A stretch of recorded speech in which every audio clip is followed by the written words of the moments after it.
Lesson 18 is proving that a figure is a parallelogram. So we can use three of the different features of parallelograms to prove that something is a parallelogram. So we can use the sides, the angles, or its diagonals to prove them. So 18.1 is going to talk about using the sides to prove a figure is a parallelogram. So the first theorem up at the top, this theorem doesn't really have a name. So unfortunately, when we use it as a reason in proofs, we just kind of have to write out the whole thing. So if both pairs of opposite sides of a quadrilateral are congruent, then the quadrilateral is a parallelogram. So quadrilateral is just a shape that has four sides. So if both pairs of opposite sides are congruent, that would make the quadrilateral a parallelogram. So if we look at the figure on the right, they have two pairs of opposite sides. So there's like segment AB and DC, and you can see that those two are congruent because they both have the one tick mark. And then the other pair of opposite sides would be AD and BC, and those are both congruent because they have the two tick marks each. So that would be an indicator that this is a parallelogram because both pairs of opposite sides were congruent. And then the line down below, starting right here, is just kind of writing that in kind of our math way of writing things. So segment AB is congruent to segment DC. Those are the ones that were highlighted in pink. And if segment AD is congruent to segment BC, those are the ones that were in green. Then quadrilateral ABCD is a parallelogram. Okay, the second theorem, same thing here, doesn't really have a name. So if we need to use it in a proof, we just need to write the whole thing out. So if one pair of opposite sides of a quadrilateral is both parallel and congruent, then the quadrilateral is a parallelogram. So this one is not working with both pairs. In this case, it just says if one pair of opposite sides is parallel and congruent, then the quadrilateral is a parallelogram. So if we look at the figure on the right, you can see AB and DC. They have a couple different markings on them. They have the kind of tick marks to show that they're congruent, like they're the same length. And then these little kind of arrow type shapes, those are saying that they're parallel.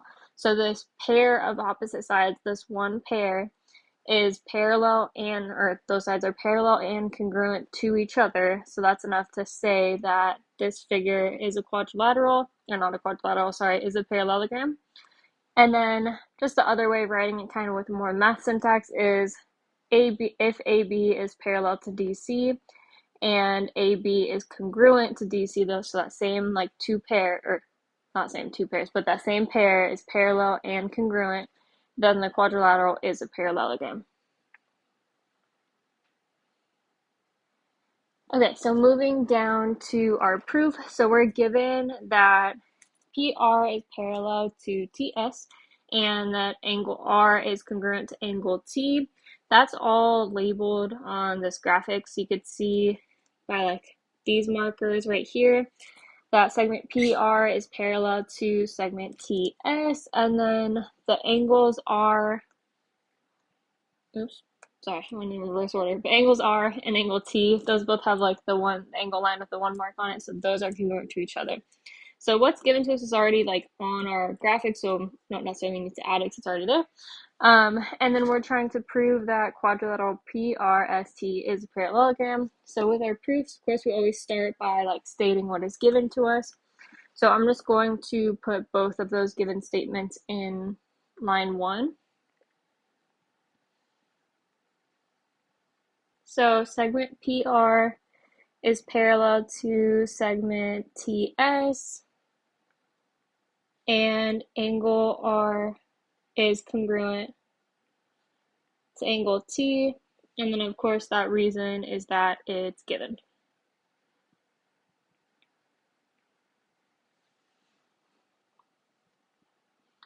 Okay, and then now that we've stated that, we want to kind of maybe take a step back and look at, what process we're going to use for this proof. So we know that these two angles are congruent to each other. We can kind of see that the parallelogram is broken up into two triangles with that diagonal line. So there's the triangle on the lower left, and then there's the triangle on the upper right. And we're trying to prove that either Well, okay. So we already know that this side is parallel, like those two sides are parallel. So that second theorem that we learned about says if one pair of opposite sides is parallel and congruent, then we can say that a figure is a parallelogram. So we already have the parallel part, we just have to prove that they're congruent. So if we just want to prove that they're congruent, we could probably just show that the triangles are congruent, and then after that be able to say that, okay, corresponding parts of triangles are congruent, and prove our point, for lack of better terms. So we have those two angles, angle T and angle R, that are congruent to each other. We know that like the diagonal is going to be congruent to itself because any object is congruent to itself. So we really only need one more angle, because there's no like, so we have one angle, we have one, we're going to get one side from right here. There's no like angle side side. There's only like two angles and a side, whether it's angle side angle or angle angle side. So we just got to find an angle, basically, any angle. Okay, so if we look at, I'm gonna go ahead and like extend a couple of these lines. So if we look at angle RPS, that's that angle right here, and then angle TSP, that's this angle right here. So those are technically alternate interior angles. I'm gonna go ahead and like kind of extend these two lines because we know that those are parallel. They're cut by a transversal, the diagonal.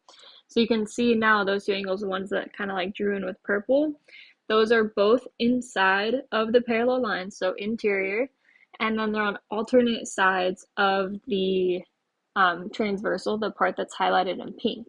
So they're alternate interior angles. So for two, we could say angle R P S, and then P needs to be in the middle because it's the vertex of the angle, and angle T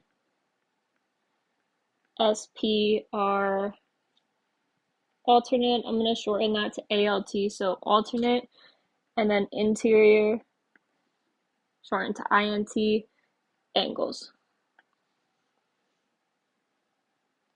Okay, and then we know that they're alternate interior angles because that's just kind of what alternate interior angles are. So whenever that's the case, for your reason, you would put definition of whatever it is. In this case, definition of alternate interior angles. So definition of alternate interior angles.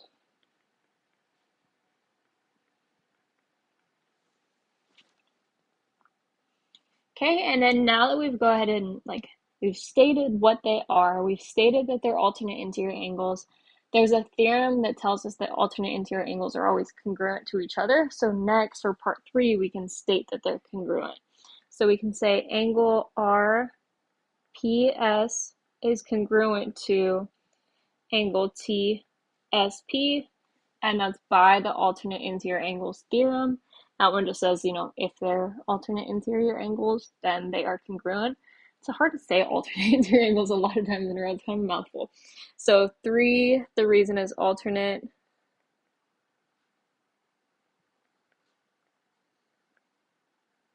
interior angles theorem.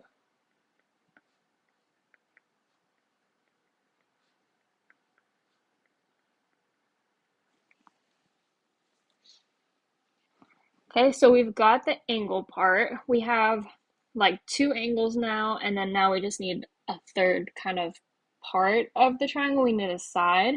So we've already talked about how that like diagonal, the dash line, is going to be congruent to itself because anything is congruent to itself. So now we just need to like state that it is.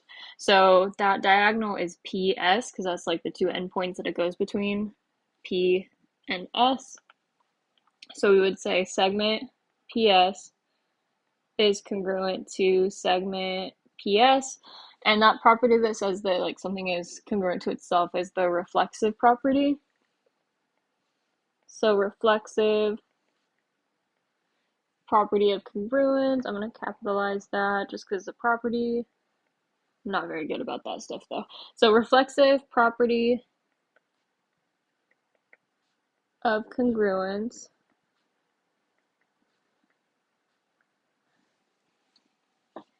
And then now, so we have, let's see, I'm gonna erase some of this highlighting just so I can highlight again, I guess.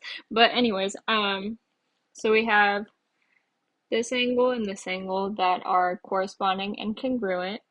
And then we have this angle and this angle that are corresponding and congruent. And then we have segment PS that is congruent to itself. So we have enough kind of like key parts of the triangles to prove congruence. You just need three like sets of corresponding parts. So now we just have to decide what is the appropriate congruence theorem. So for 5, we're ready to say triangle PRS is congruent to triangle STP. And so when you're writing the triangle like letters order, it doesn't necessarily matter what order you put them in. It's not like an angle where the vertex would have to be in the middle. You just have to make sure that when you write both triangles that all the corresponding parts pair up. So like, let's see. So the first vertex in the triangle is P, and then over here it's S. And P and S, those were like kind of the corresponding vertices or like corners of the triangle. And then over here is R in the middle and T in the middle. So R and T, those were corresponding vertices of the like triangle or corners of the triangle and so on. So you just have to make sure that they pair up with the part that they correspond with. Okay, and then now if we're deciding on like what congruence theorem to use, so I have an angle right here, an angle right here, and then a side. And then same thing, angle, angle, side. So since the side is not in between the two angles, we use the one where it's not included. So that would mean we'd use angle, angle, side, AAS. That means that you have two angles and a side, but the side is not included in between the two angles. So it means it's just not in between the two angles. So angle, angle, side, congruence, congruence theorem of triangles.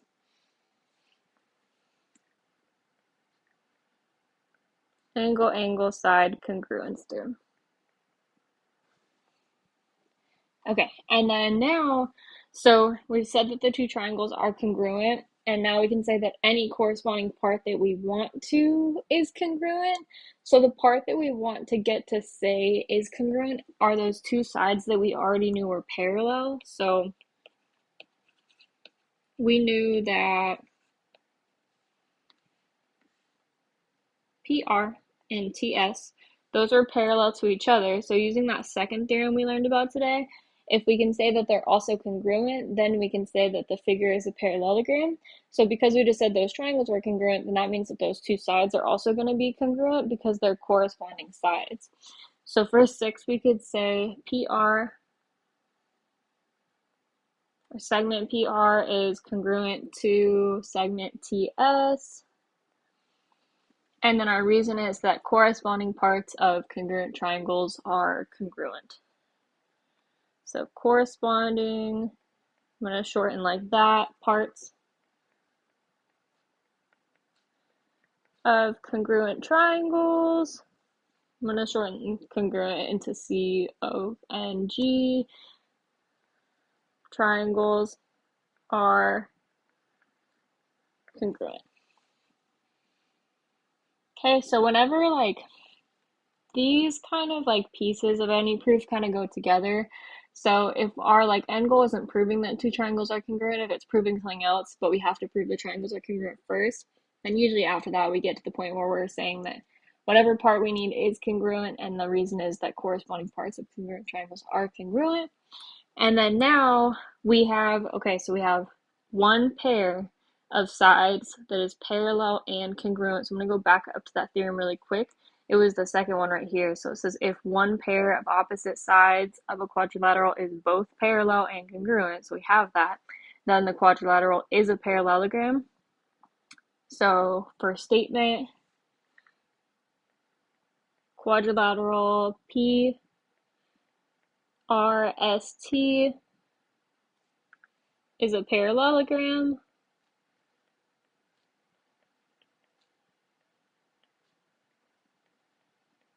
And then this is where it's like kind of unfortunate when the theorems don't really have names because they don't have names, so I can't just be like parallelogram theorem. I have to kind of like write the whole thing. So you can shorten it or like use like symbols if you want to. But the theorem itself is, so if one pair of opposite sides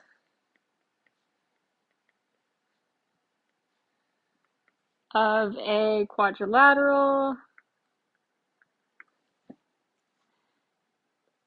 are parallel, so we'll use like the two like kind of vertical bars for parallel this, and congruent, then the quadrilateral is a parallelogram. So then the quad for quadrilateral is a, and then I'm just going to draw a parallelogram instead of fill out the word. Okay, so that's as short as I think I could get it.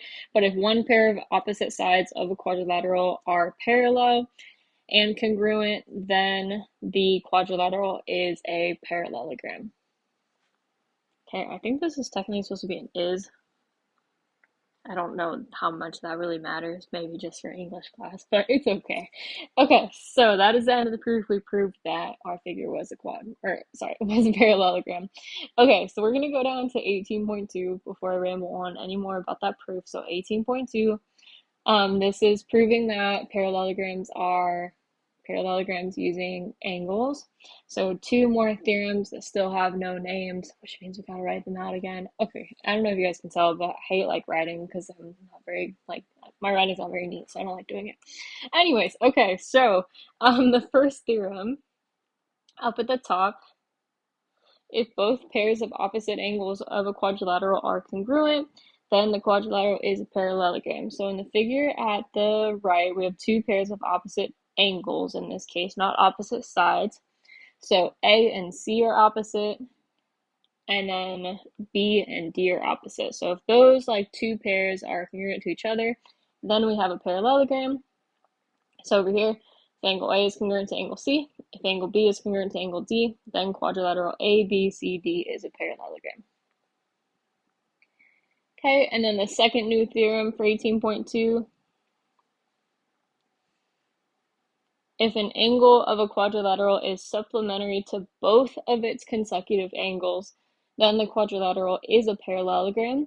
So this one's a little bit more of like a stretch. I feel like we're looking at consecutive angles. Remember, basically any two angles that are not opposites in a parallelogram are going to be consecutive. So if we look at the graphic, if we focus on angle C, then B and D are both its consecutive angles. So C would have to be supplementary to both B and D.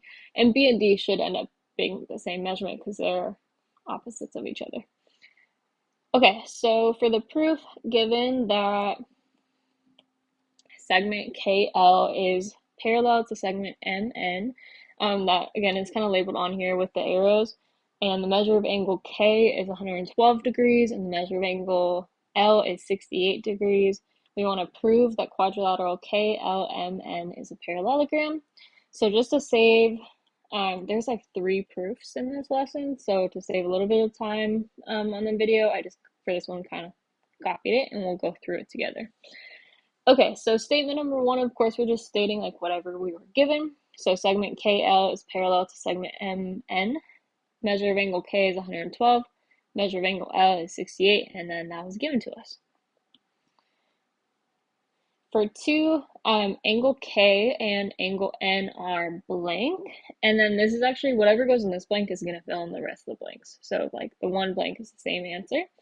So if we look at angle K and angle L, trying to figure out like what those are in terms of like alternate interior angles or exterior angles or same side, like what they are in that kind of realm.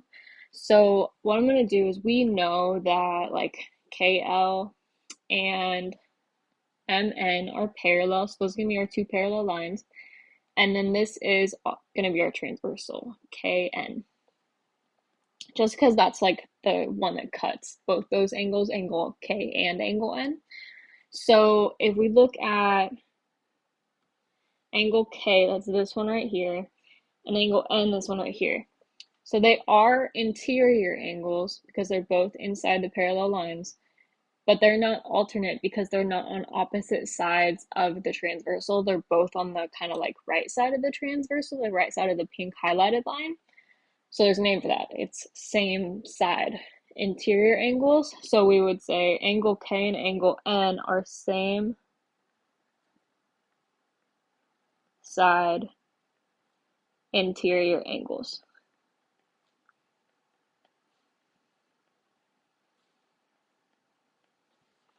Okay, so angle K and angle N are same side interior angles for our reason. It is the definition of same side interior angles because that's just kind of what interior angles are.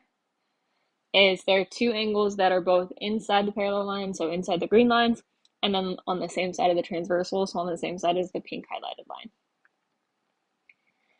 Okay, and then once we state that something is, or two angles are same side interior angles, there's a theorem for them that says that they're all supplementary.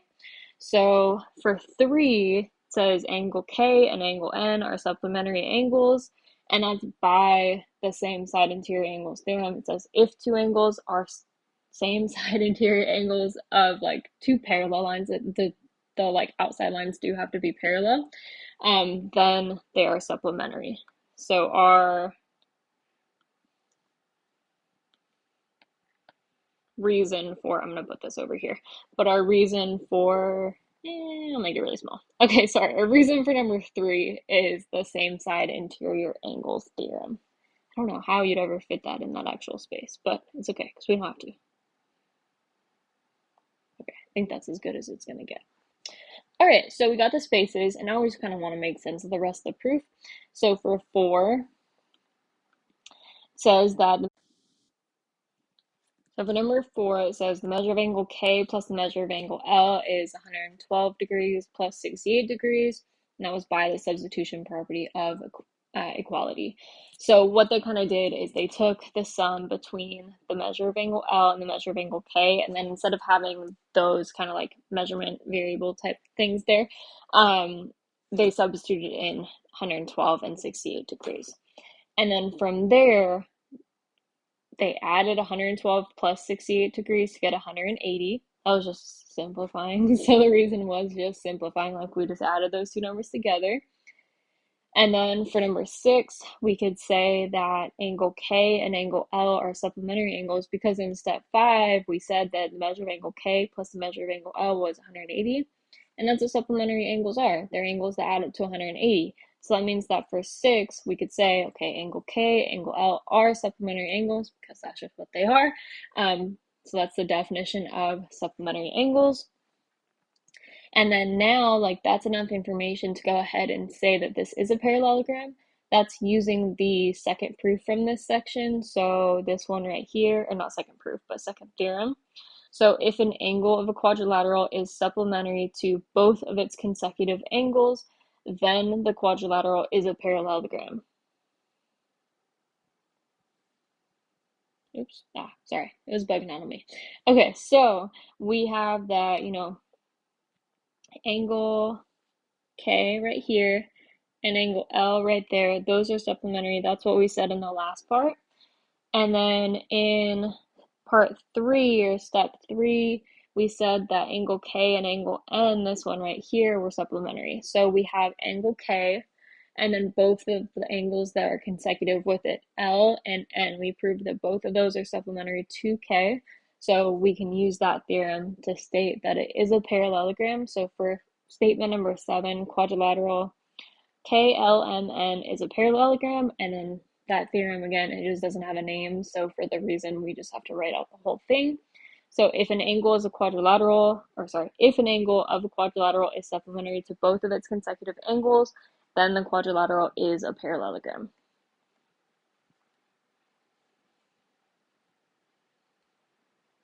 Okay, so 18.3, last section, this is using diagonals. So new theorem, one more, still no name. So theorem, if the diagonals of a quadrilateral bisect each other, then the quadrilateral is a parallelogram. Remember that bisect means to cut an object into two congruent halves. So if you look at the picture on the right, then also kind of follow along down here, it says if AE is congruent to EC, so AE is congruent to EC, which those just both have one tick mark, so that's good.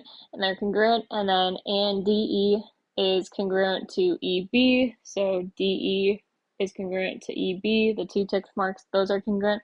If that's the case, then quadrilateral ABCD is a parallelogram. I want to go back to this bisect part really quick. So we have like two diagonals in this picture. It's AC and then DB, and they do bisect each other because they cut each other into two congruent halves.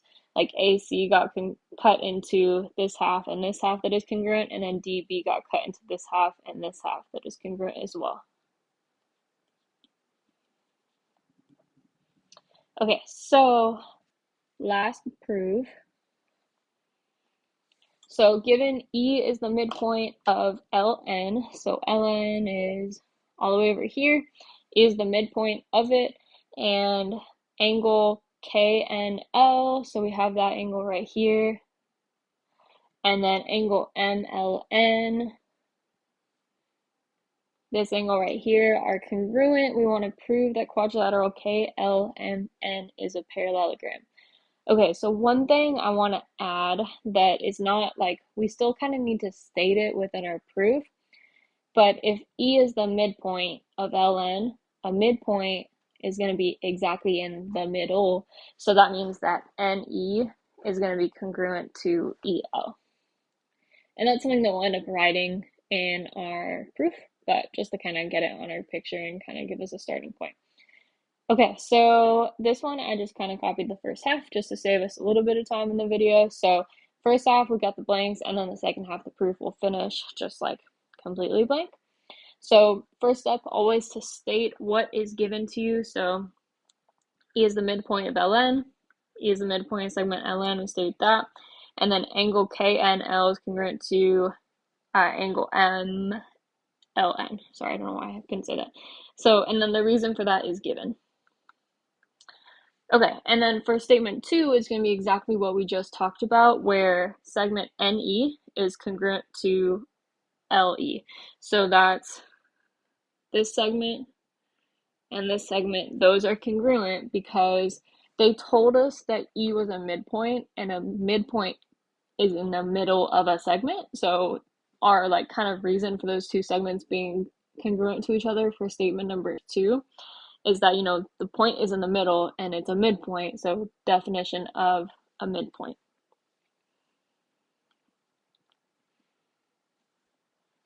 Okay, and then for number 3, sorry. So angle KEN,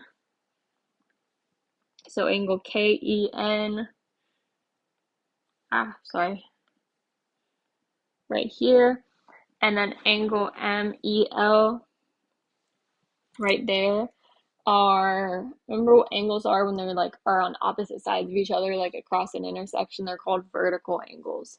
So angle KEN, this one, and then angle MEL are vertical angles.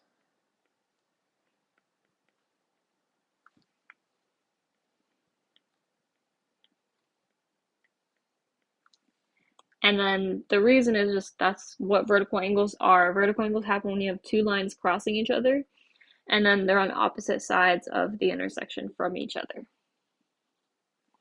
Okay, so for the reason for that one, it should just be definition of vertical angles. And then after we state that two angles are vertical, then we can say that they're congruent to each other. So that's what 4 is doing.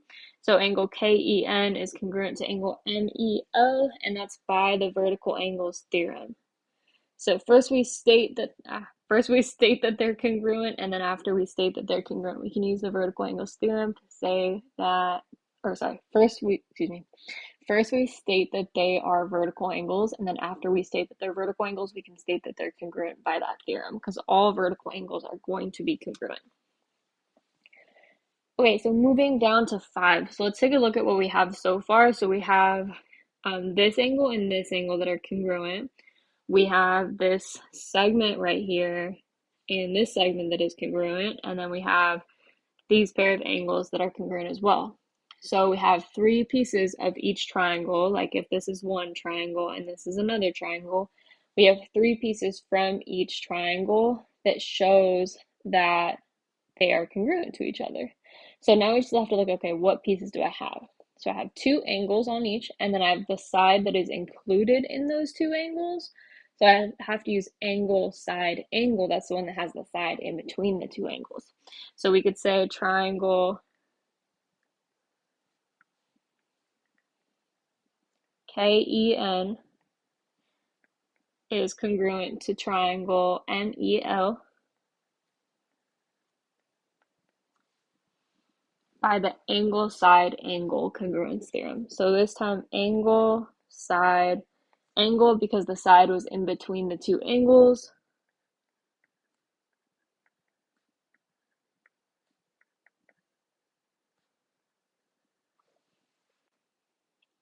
And then after we've said that like the 2 triangles are congruent, then we can say that any of their corresponding parts are also congruent. So we want to take a look back at like, what do we need to show is congruent? So we're trying to figure out a way to prove this using the diagonals. So we already know that like one of the diagonals bisects the other because this got cut into 2 congruent halves. I'm going to add that tick mark back really quick. So if we can show that the other diagonal is also cut perfectly in half, then that's enough to use this theorem to show that it's a parallelogram. So the other diagonal is this one, and if we just prove that these 2 triangles are congruent, then we can say that these 2 sides, KE and EM, are congruent as well, because any corresponding parts like congruent triangles are going to be congruent, and KE and EM are corresponding to each other. So we would say for the next one, KE, or segment KE,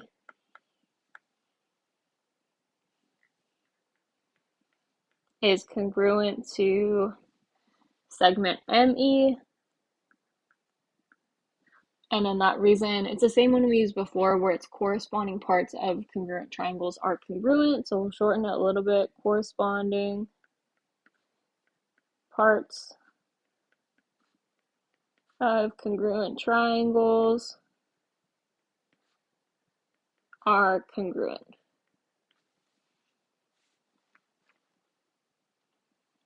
Okay, and then now we just need to bring it all the way back to that theorem. So that theorem specifically states like if the diagonals of a quadrilateral bisect each other, so we have to involve that bisect part of things. So we already know that like the whole like diagonal is cut in half. So like KM is completely cut in half because it has like the 2 congruent halves. So we just have to bring in that like kind of vocab term bisect. So for 7, we would say segment KM bisects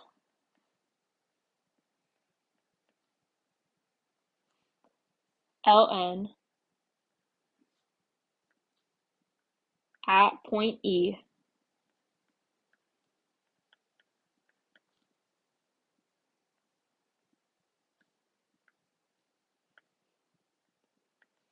And then I'm actually going to bring this, I'm going to switch those. That's my bad. So we're going to do a segment, and I'll explain why after. We're going to put the segment LN in the front, and then say segment LN bisects segment KM at point E. Okay, I think it looks a little bit different in your workbook, but it should be this order. So segment LN bisects segment KM. So LN, excuse me, right here, cuts KM in half because we just proved that, there's 2 congruent halves to KM. So like this part and this part are congruent, so ln bisects it.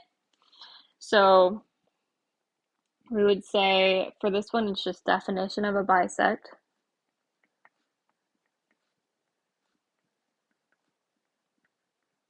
Because that's what a bisect does. It cuts something into two congruent halves, and ln cut km into two congruent halves at point E. And then last, we can finally use that theorem to say that quadrilateral KLMN is a parallelogram. So we'd say quadrilateral KLMN is a parallelogram.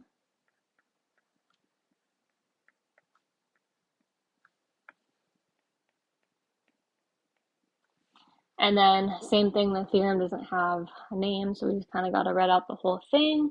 So if the diagonals of a quadrilateral bisect each other,